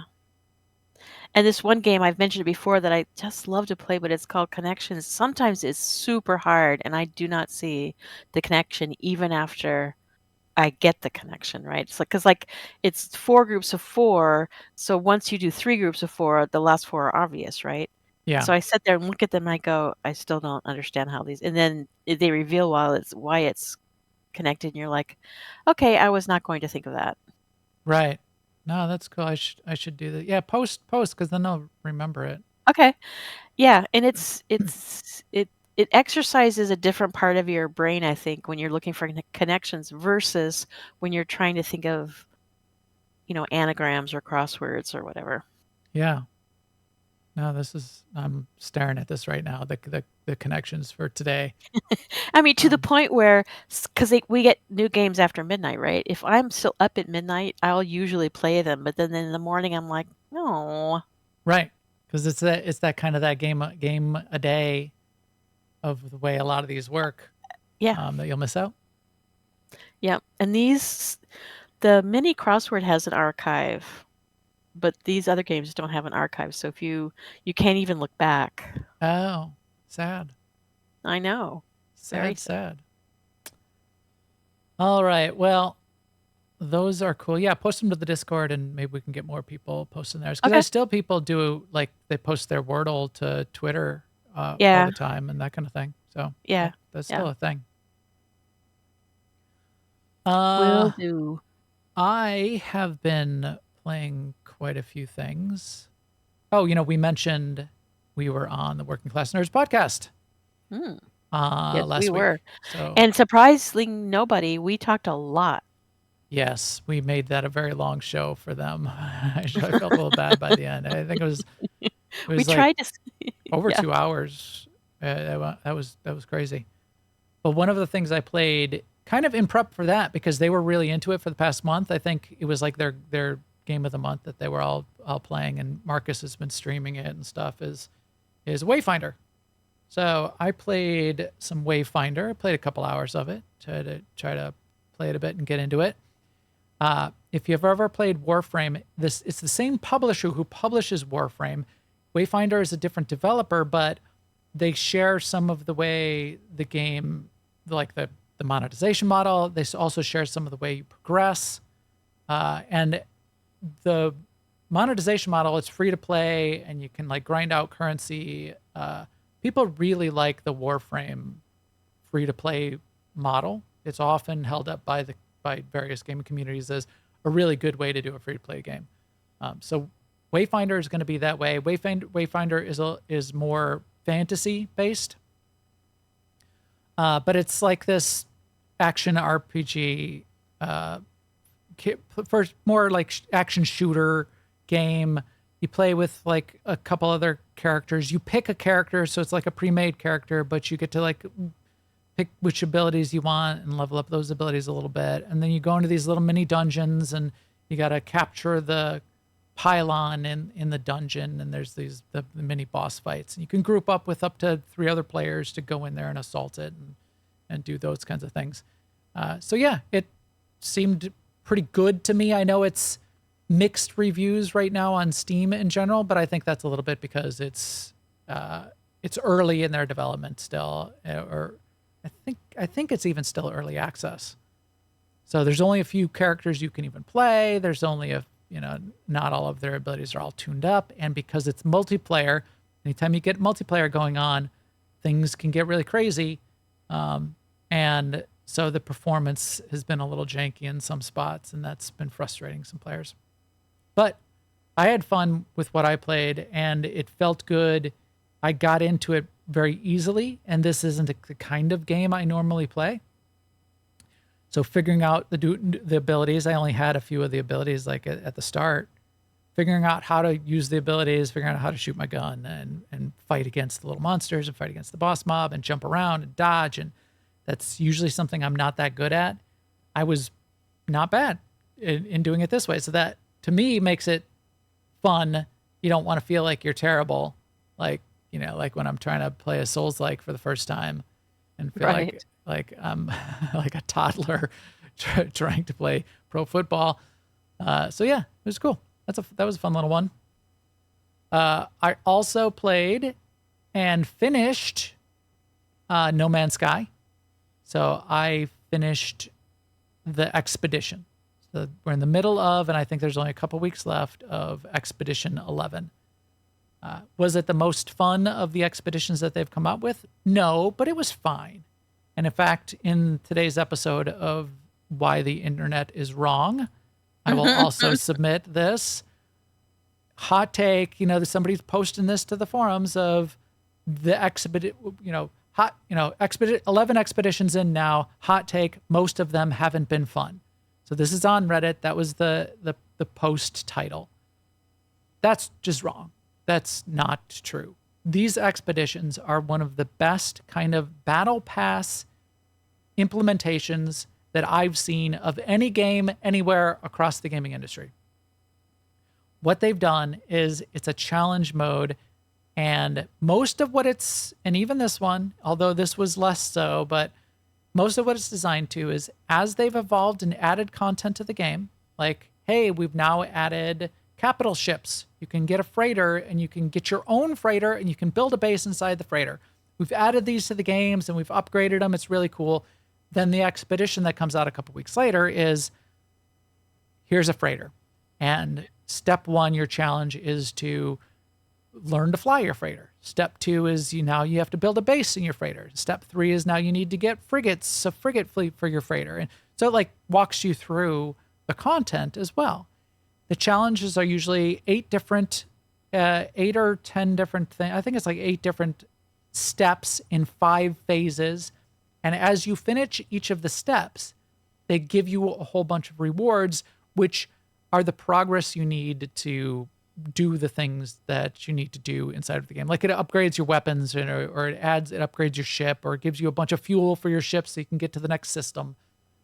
Everything that you need to do to complete the expedition, they give you on the expedition. So it's not like you have to play the base game or grind a bunch or any of that. It sort of just walks you through it if you sort of follow the expedition. So I finished Expedition 11. This was the one that was the grindiest for me, but I kind of did it wrong. And now after the fact, it would be much easier to do. It was one that players had actually been asking for a long time, which was give us a reason to explore. So they added an item to the game called a wonder projector that you can put in your base or put in the freighter. That's a decoration where as you find interesting things and you get records for the creature with the hottest blood and that you've discovered on a planet. You go to a planet, you scan the creatures, and it'll an achievement kind of pop up happens where it says, wow, now you've found this is the hottest blood. Any of the wonders, which are those achievements, you can then have your wonder projector show it. The planet that was the most hostile, the creature which was the most aggressive, the creature with the hottest blood, the creature with the coldest blood. Now you can use that as a hologram decoration in your ship or your base. So this achievement, this expedition was all about, okay, now you've got the wonder projector. Now go and find some of these. Find a creature whose blood is hotter than 60 degrees Celsius. Ooh. If you played it correctly, which they didn't tell you, and which they don't have to, but if you played it correctly, the deal was if you followed along and scanned every type of creature, and you can tell how many creatures are left to scan on a planet. If you scanned every planet, every creature and every planet on the expedition path, you would have found all of the wonders that they had asked you to find. And there were some really hard ones. If you went off the beaten path, which is kind of a thing you can do and a kind of a thing I like to do and everybody likes to do in No Man's Sky. If you went off the beaten path and just tried to find these elsewhere, well, there are actually, by the math, there's something like 18 quintillion planets in No Man's Sky because there's 256 galaxies, and each galaxy, it's just assigned integer, it's seeded, it's procedurally generated. There's 18 quintillion planets. I imagine there's billions and billions of planets that you will not find any of the objectives for the expedition.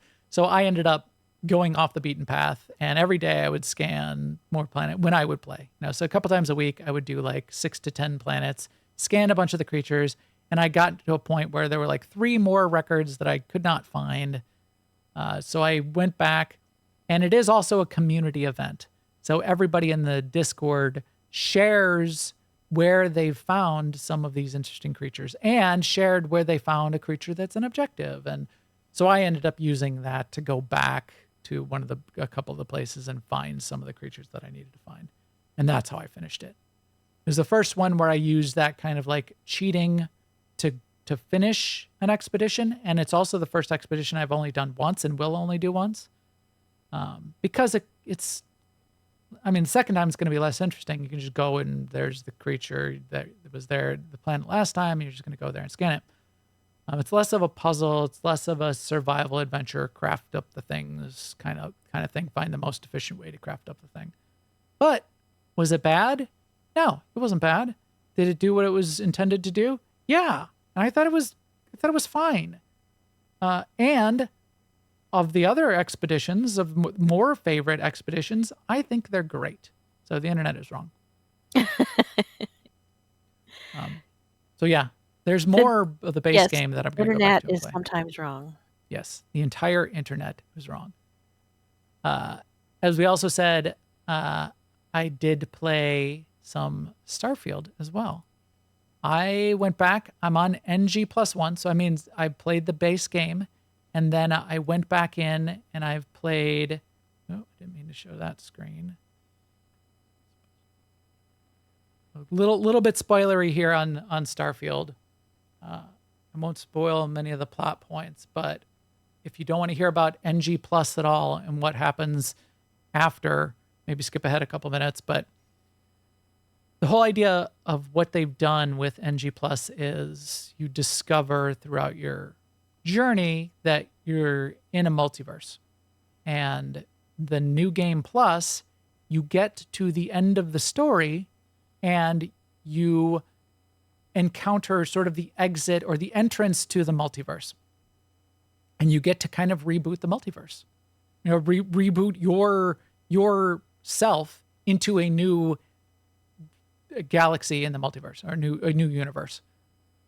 You don't get to take anything with you except your powers, your stats, and your skills, your skill progression. So you do get to take that. So you do get, each time you do it, you're more powerful. So new game +1, it means I've rebooted the multiverse once. They do give you a different starting ship.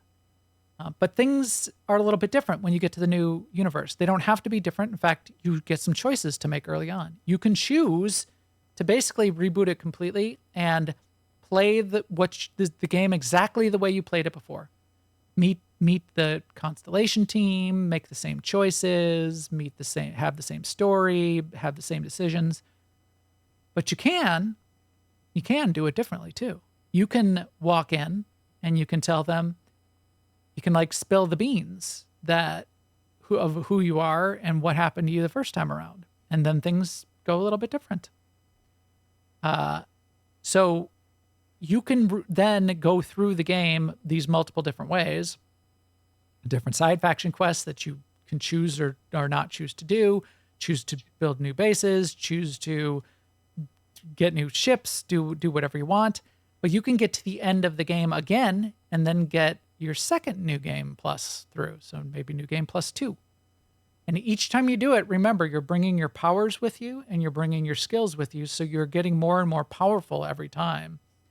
The skills, the powers, if you played any of the other Bethesda games and you remember like in Skyrim when you got the shouts, imagine like each time you played Skyrim again, your shouts got more powerful. That's kind of what happens in the new game plus. Each time you encounter your powers in a new game playthrough, they get upgraded again. And some of the upgrades cap out at 5 times playthrough. Some of the upgrades cap out, and then everything caps out at 10 times playthrough. So and new game +10. So I was excited to go back. I had finished the game, and I was excited to go back and start my new game +1 and get into this and figure out what I was going to do. Figure out what I was going to play, how it was going to feel, and what I was going to feel like doing. So that's where I'm kind of at now is I'm playing through. I'm starting to like gather up shards and powers. figure out how I want to play through New Game Plus, what I want to do and how I want to go about it, and how many new games I want to play. So that, and I'm not sure, probably more than one. So I'm in New Game Plus 1. I'm probably going to go to New Game Plus 2 at least. Am I going to go further? Maybe. Will I go to 10? Maybe. Maybe I'll stop at 5 or 6. Maybe I'll stop at 10. But I don't know yet.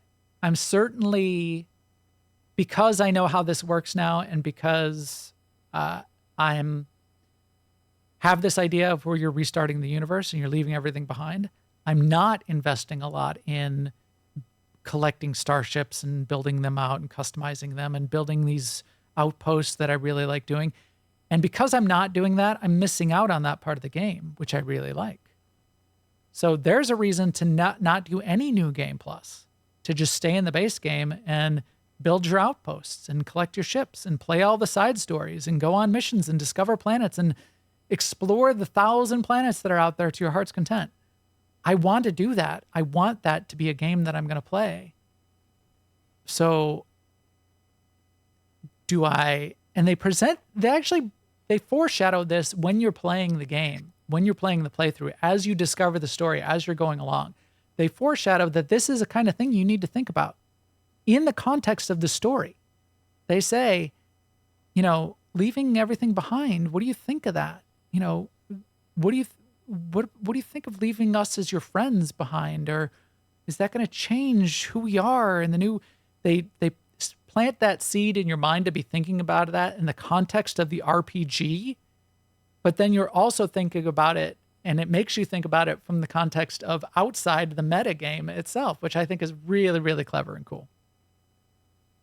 So I don't know, Sema, if I'm going to keep going, how many times I'm going to go, and at what point I'm going to be done and want to be doing these other things that I want to do within the Starfield world. Oh, I don't know. Like right now, if I had to guess, I think I might want to go to 10, just so I get like the max number of upgrades, and I kind of did it, but certainly no more after that, just for the sake of doing it, because I'm going to want to settle down, and I'm going to want to build a whole bunch of outposts, and I'm going to want to do those things. Right. Right. And I can see you going either way. Yeah. I could see myself getting tired of it by 5 or 6 as well, and not caring about those last couple upgrades of the powers, and stopping at 5 or 6. I can see that, but I can also see you going, well, I've done 5. I might as well do 10. Mm-hmm. Yeah, so we'll see. Yeah, so that's where I'm at with Starfield. I will continue to, and in fact, even before I finish Phantom Liberty, I might get to NG plus 2 within Starfield, even though I'm playing Star Wars and Starfield and Phantom Liberty all this week and next week. That may be where I continue to spend my time, and it's been super fun. But we'll see, because there's a couple other things out there calling to me. Survival games are still calling to me. There was a new one that has a demo that I shared in the Discord. I forgot what the name was, but Corley and I are going to look into that, and I might get pulled back into the survival world a little bit too, and we might have to get Corley on to just do a decomposition of survival as a game genre and talk about all the survival games we've been playing. So that may be coming soon, too. And rank them too, please. So if you're only going to play a few, which ones should they be? Yeah, and not as much as to, maybe we'll call out like some of our favorites, because as you've said before, straight up ranking makes a loser, and we're not. We don't want to make a loser. Like pick your top 3. Yeah, you corrected me on that. I mean, we've done like the F tier through A tier and S tier of stuff before, and it's fun to do. And it's fun. It's easy and fun to do on things that don't matter. Like we did it for planets in Star Wars: The Old Republic, and that's fine because they're, who cares if Terrace is a loser? Nobody. Right. Nobody's You're going to go to that planet when you need to anyway. Yeah. And we're not hurting anyone's feelings. I would hate to say, yeah, I played Conan Exiles, and that's a D tier game, because there's stuff to like about every single one of those games, and there's teams working hard on every single one. So I'm not Right. going to do that. I will call out some favorites that are pure survival and then sort of like hybrid survival, definitely, because I have some favorites among that. All right, well, this has been fun, Sema. Any other last game comments before we wrap it up for today? No, I think we've hit on everything for this week. All right. Well, that is it then. As we like to say, all the feed and subscribe links are on newoverlords.com. Go there, YouTube/newoverlords to see our videos. And you're going to have to work a little bit harder to see our videos on YouTube/newoverlords, because the podcast, we're late again. An hour and 50 minutes, almost 2 hours today again. YouTube does not like us doing longer podcasts, so they're not showing our videos to anybody these days. Well, I that's can okay. see them not showing it. We do not like YouTube, so there. So if you're wondering why it's not showing up at your recommended list, it'll show up like the day we publish it, but it falls off really fast because YouTube doesn't like 2-hour videos. But it's there, and you can check it out on newoverlords.com always as well. Best place to know what's going on is to catch us in our Discord, newoverlords.com/Discord. Follow on Twitter, Mastodon, Blue Sky, Threads, Max the Gray, and we'll keep you updated there too. And with that, we will talk to you soon. Later, everyone.